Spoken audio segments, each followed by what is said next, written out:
যার মগজ যে কম তার কনক্লুশন হবে সেটা।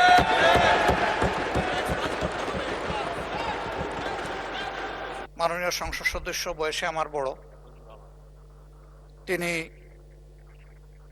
মুক্তিযুদ্ধে তার অবদান সবকিছুই বলেছেন, কিন্তু নিজের অবদান বলতে গিয়ে আরেকজনের অবদানের উপরে হাতুড়ি পিটানোর অধিকার কাউকে দেওয়া হয়।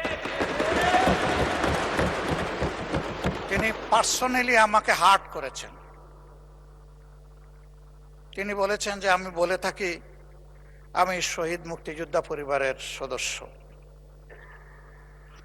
তাহলে ইনি এটাকে চ্যালেঞ্জ করছেন। 2 নম্বর, উনি বলেছেন কোন মুক্তিযোদ্ধা কিংবা শহীদ মুক্তিযোদ্ধা পরিবারের কেউ জামাত ইসলামী করতে পারে না, তাহলে উনাকে জিজ্ঞেস করে করা লাগবে? এটি আমার নাগরিক অধিকার। আমি কোন দল করব, কোন আদর্শ আমি অনুসরণ করব, এর উপর হস্তক্ষেপ করার ন্যূনতম কোনো অধিকার রাষ্ট্র কিংবা সংবিধান কাউকে দেয়নি।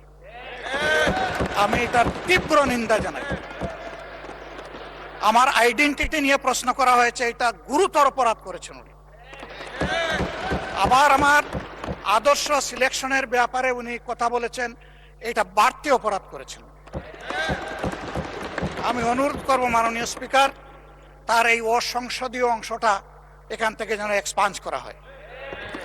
শেষে গিয়ে উনি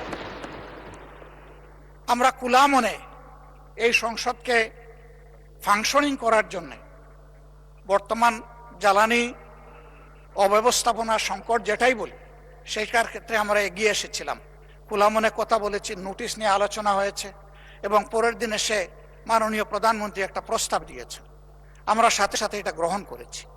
তিনি এইটাকে শেষ পর্যন্ত কনক্লুশন টানলেন কি দিয়ে? হ্যাঁ, যার মগজ যে কম তার কনক্লুশন হবে সেটা।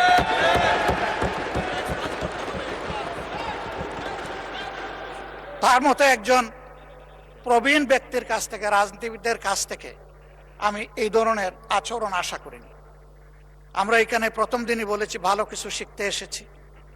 কাউকে হিট করা, গালি দেওয়া, এর মাধ্যমে বড় কিছু অর্জন করা যাবে না। কিছু গোলাবাজি হতে পারে বড় জোর, কিন্তু তার চাইতে বেশি কিছু হবে না। আর সাধারণত যুক্তি যখন ফুরিয়ে যায়, মাথা তখন গরম হয়ে যায়। একটা প্রবাদ আছে, রেগে গেলেন তো হেরেই গেলেন।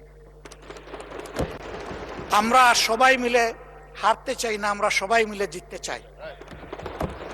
এই জন্য সবাই যেন মাথাটা একটু ঠান্ডা রেখে যুক্তির সাথে সত্য নির্ভর কথাগুলা বলি, তাতে অবশ্যই দেশবাসী উজ্জীবিত হবে, এই সংসদের প্রতি মানুষের আস্থা তৈরি হবে এবং দেশটাকে নিয়ে সবাই মিলে আমরা সামনে এগিয়ে যেতে পারবো।